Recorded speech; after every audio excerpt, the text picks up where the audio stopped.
Bonjour à tous, ravi de vous retrouver pour ce premier journal de 2022. J'en profite pour vous souhaiter à toutes et tous une très belle année de la part de toute l'équipe de TV78. Nous sommes le lundi 3 janvier, voici les titres de cette édition. Face à la flambée des contaminations quotidiennes de Covid-19 en France, le gouvernement a annoncé de nouvelles mesures lundi 27 décembre. Le télétravail notamment est de retour à compter d'aujourd'hui. Il est rendu obligatoire 3 jours minimum par semaine. Le point dans ce journal.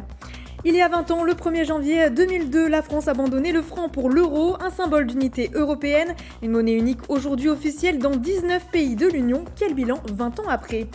Et puis la 16e de finale de Coupe de France s'est déroulée ce week-end. Le club versaillais s'est imposé 4-0 face à la Roche-sur-Yon. Un résultat historique pour l'équipe qui accède au 8e de finale de la compétition. Le résumé du match dans cette édition.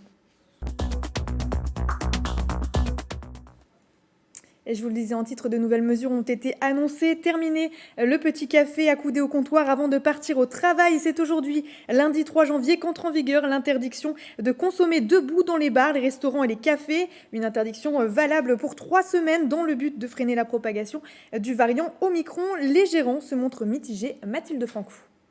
À mon avis personnel, c'est une aberration. Parce qu'on peut consommer assis, rester pendant une demi-heure, mais ne pas consommer debout, boire un café en 2 minutes. La clientèle du comptoir qui doit s'asseoir ne veut pas forcément s'asseoir.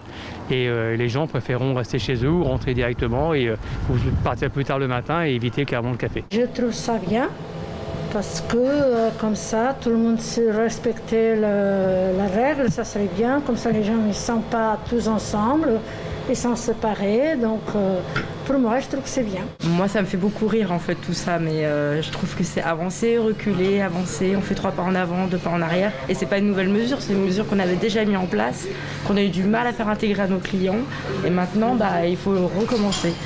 Donc on a du mal à repartir.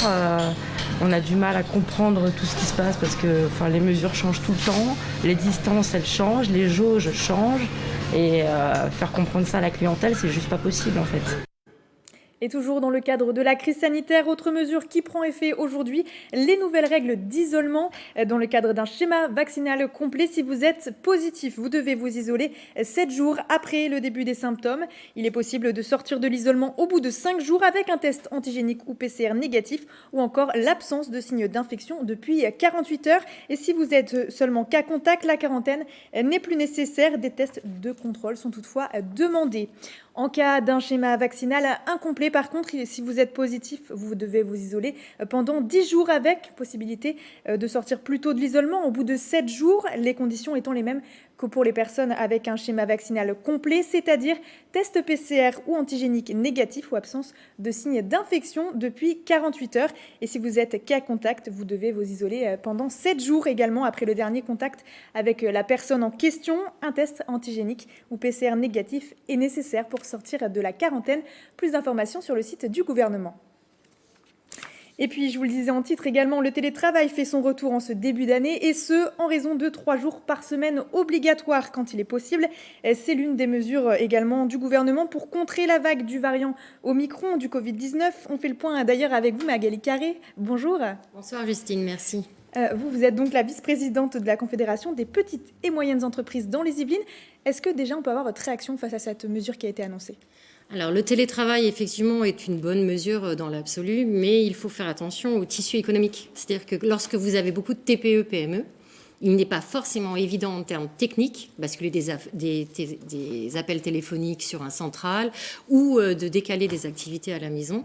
Et puis le nombre de personnes présentes dans l'entreprise pour assurer ne serait-ce que l'accueil des éventuels clients et des appels qu'on pourrait recevoir. Donc plus compliqué pour les petites et moyennes entreprises que pour les grands groupes, par exemple. Tout à fait. De notre point de vue, c'est souvent adapté aux très grands groupes qui ont une flexibilité du fait de leur nombre de salariés. Il faut savoir que les entreprises de plus de 50 salariés ne sont pas si nombreuses en pourcentage sur l'ensemble du territoire que 80%, ce sont des toutes petites TPE, PME, voire auto-entrepreneurs.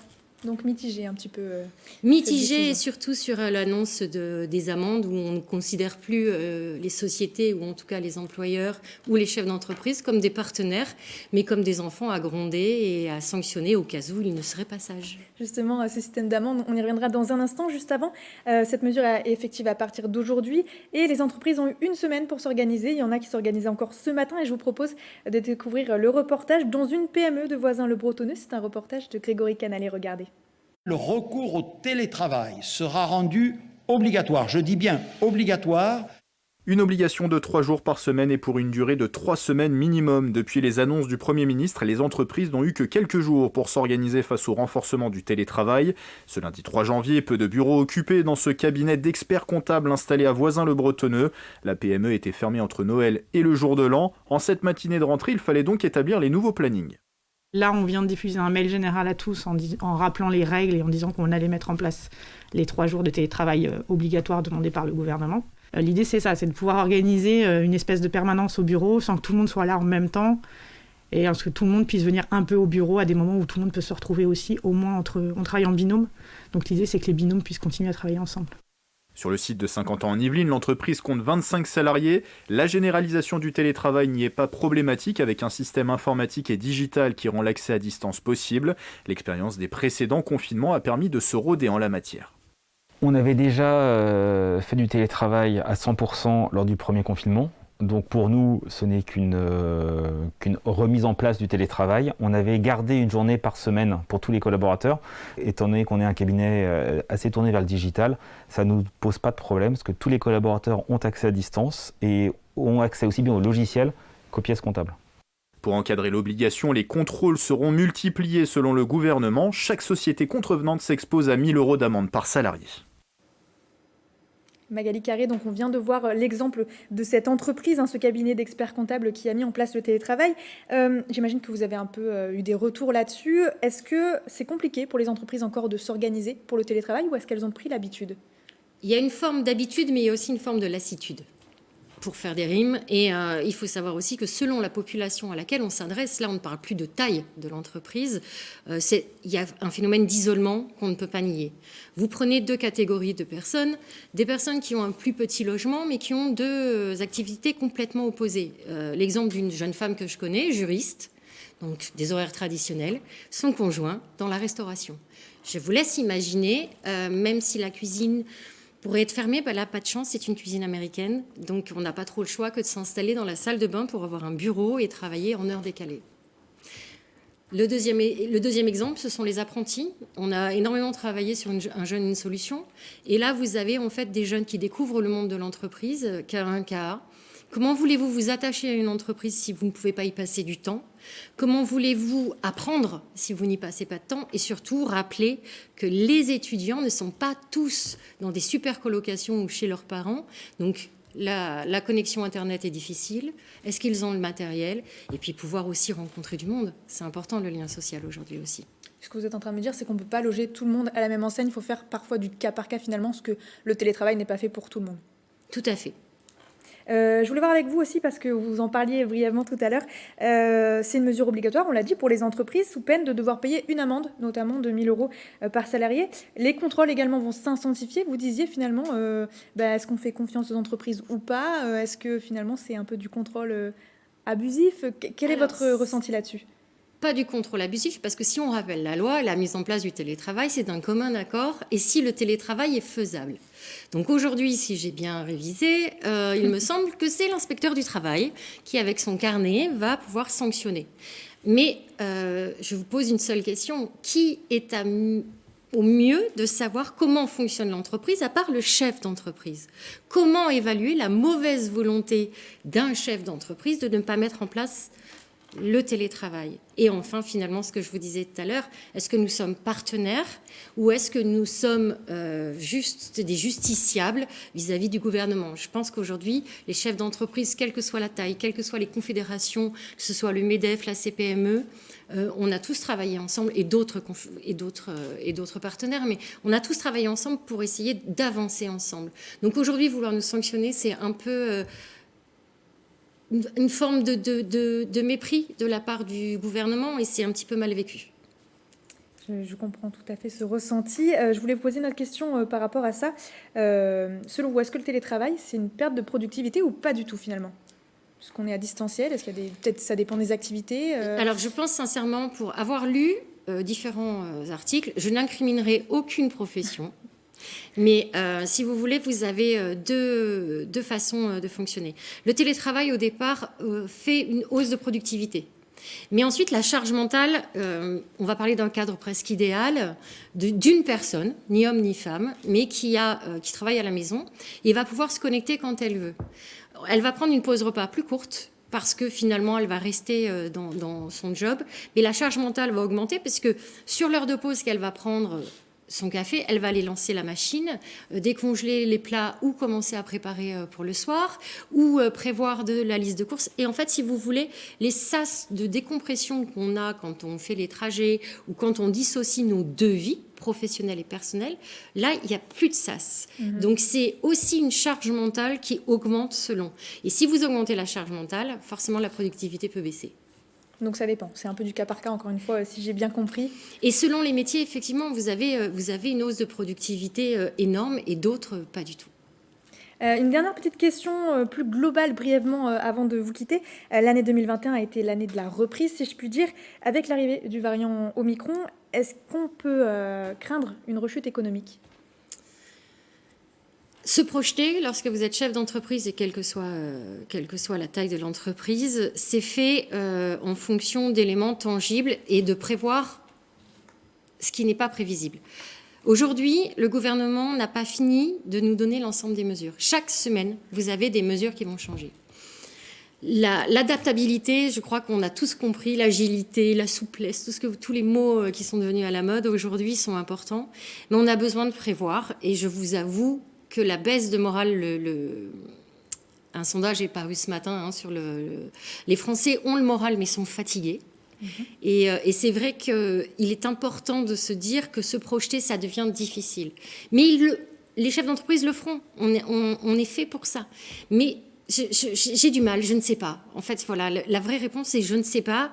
On va vivre ces 3 premières semaines et puis on va faire un pas après l'autre pour continuer à avancer. Au jour le jour, on est un peu dans le flou. Comme depuis cette crise sanitaire finalement. Tout à fait. Merci beaucoup Magali Carré d'avoir été avec nous. Je le rappelle, vous êtes la vice-présidente de la CPME pour les Yvelines. Merci. Adieu le franc, le Deutschmark ou encore la lire. Il y a tout juste 20 ans, les Français, comme de nombreux voisins européens, changeaient de monnaie pour l'euro. Après des débuts balbutiants et inquiets, les 19 pays adhérents utilisent toujours cette monnaie unique. Retour sur ses premiers pas avec Mélanie Poquet. Un billet de 20 €, un billet de 10 €, en plus l'air de billet de Monopoly. En 2022, la comparaison prêterait à sourire, mais 20 ans plus tôt, les débuts sont hésitants. En décembre 2001, les passages en caisse sont plus longs, mais la préparation s'est faite bien en amont dans les commerces. Cette grande surface avait prévu double affichage des prix, stand d'euros et caisses réservées en fonction de la monnaie utilisée. Alors, vous vendez 5, 6 €, 6 € et 10, 6,10 €. On a fait d'abord tout ce qui était formation dite commerciale pour ce qu'on appelle le basculement de nos prix en euros. Ça s'est passé semaine 44, c'est-à-dire fin octobre. Ça, c'est la première partie. La deuxième partie, c'est toute la formation qu'on a fait sur nos hôtesses de caisse, donc qui a duré à peu près depuis le mois de septembre. C'est 600 heures de formation. On se paume, on va se paumer là, je crois, mais bon, c'est pas grave. À Montigny-le-Bretonneux, en ce 1er janvier 2002, le passage officiel à l'euro s'est fait dans la douceur et chacun avait mis en place leur propre technique pour ne pas se perdre. Cette boulangerie avait notamment installé un convertisseur. S'ils le voyaient pas, on serait toujours obligé de retourner ça pour qu'ils le voient et tout. Alors bon, là, comme ça, ils voient. Ce que j'ai fait au plan pratique, c'est que j'ai un porte-monnaie pour les euros et un porte-monnaie pour les francs. Voilà, à partir de là, ça va. Premiers achats en euros, mais aussi premiers retraits. Les commerces sont fermés, mais certains Saint-Quentinois découvrent cette nouvelle monnaie. J'avais pas de kit, j'avais rien acheté, rien, si quelques pièces en même, mais c'est tout. Pourquoi vous êtes venu ce matin? C'est par curiosité en fait? Oui, en fait, tout à fait, oui, pour en avoir, pour demain. Les banques notaient une ruée dans toute la France. Le 2 janvier, plus de 2 millions de retraits étaient effectués. Les Français avaient jusqu'au 17 février pour échanger leurs derniers francs. Et 20 ans après, comment les Yvelinois vivent-ils avec l'euro? J'ai l'impression que le passage à l'euro a permis d'augmenter les prix de façon exponentielle. Avec mes études où je suis allé à l'étranger, donc ça m'a bien aidé. En plus avec les banques qui se sont arrangées entre-temps pour éviter qu'on ait des frais supplémentaires ou ce genre de choses, ça peut mal aider. Quand on a acheté notre maison, c'était en francs. Et maintenant, pour savoir en euros, il faut faire le calcul. On se dit, tiens, c'est plus dur, quoi. En 2002 comme en 2022, l'augmentation des prix est la première inquiétude. S'ils ont bien augmenté, les salaires aussi. Les chiffres de l'INSEE ou de la Banque mondiale montrent que l'inflation est restée à des niveaux très bas. 2022 débute tout juste. Cette année, de grands événements sont au programme et des projets importants devraient émerger sur le territoire. Quels sont les grands rendez-vous à ne pas manquer? Le point avec Grégory Canalé. 2022, année anniversaire à Versailles, 300 ans du couronnement de Louis XV et surtout les 400 ans de la naissance de Molière. Jean-Baptiste Poquelin est né le 15 janvier 1622. La ville va rendre hommage au dramaturge, exposition dès le 15 janvier à l'espace Richaud, en attendant le mois Molière qui se tient tous les ans en juin dans la Cité Royale. Une statue en bronze sera également installée dans le jardin du futur office de tourisme. Elle sera inaugurée au moment de la Biennale d'architecture et du paysage. La BAP, deuxième édition, revient justement à Versailles du 13 mai au 13 juillet. Lancée par la région Île-de-France, l'événement aura pour thème Terre et Ville. Exposition, conférence au programme. En 2019, la Biennale avait attiré 200 000 visiteurs. Les Yvelinois disposeront d'un deuxième tramway dans les Yvelines après le T6 en 2014. C'est le T13 qui sera mis en circulation en juillet. La ligne reliera en 30 minutes Saint-Germain-en-Laye à Saint-Cyr-l'École.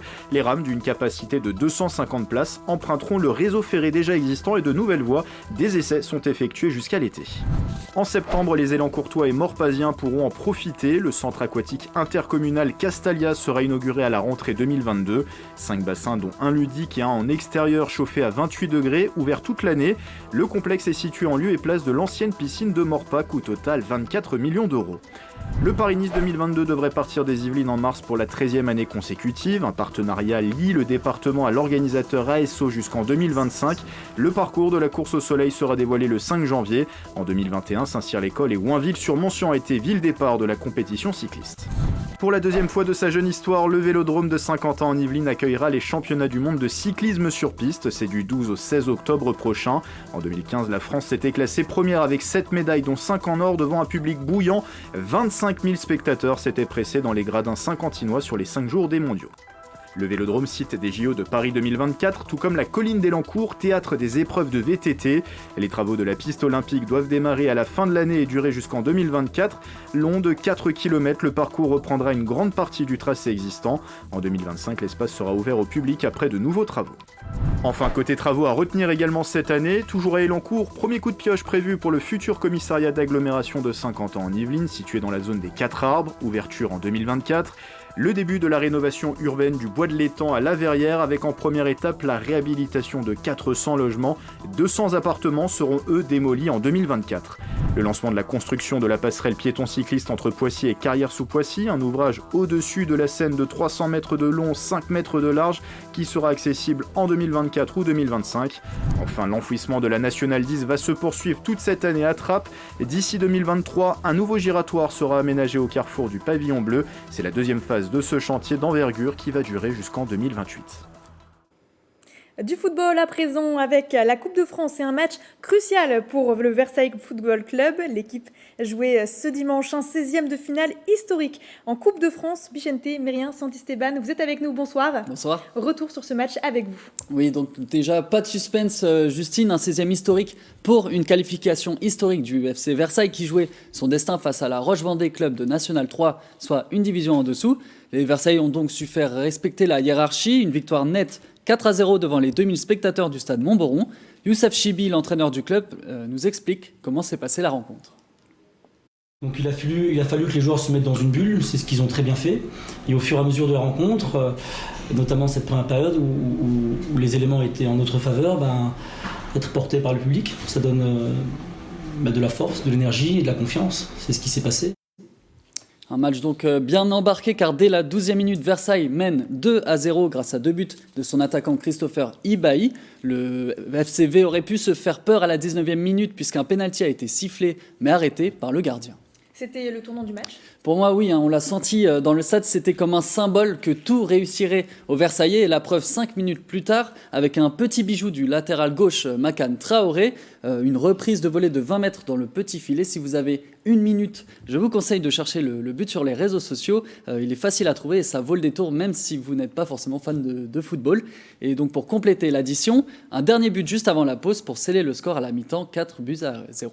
Donc ça, c'était justement en première mi-temps. Qu'est-ce qui s'est passé au retour des vestiaires? À vrai dire, plus grand-chose. L'équipe a su gérer les tentatives d'assaut de La Roche, qui ne les aura jamais vraiment inquiétés. Écoutez un des hommes forts du coup de cette solidité défensive, le jeune défenseur et capitaine de 22 ans, Maël Durand de Jevigné. C'est une fierté clairement parce que ça fait déjà 3-4 ans que je suis là en senior et emmener le club en 8e de finale avec l'aide de cette équipe, avec beaucoup de joueurs qu'on s'est rencontrés il n'y a pas longtemps, il y a 6 mois, franchement c'est quelque chose de fort.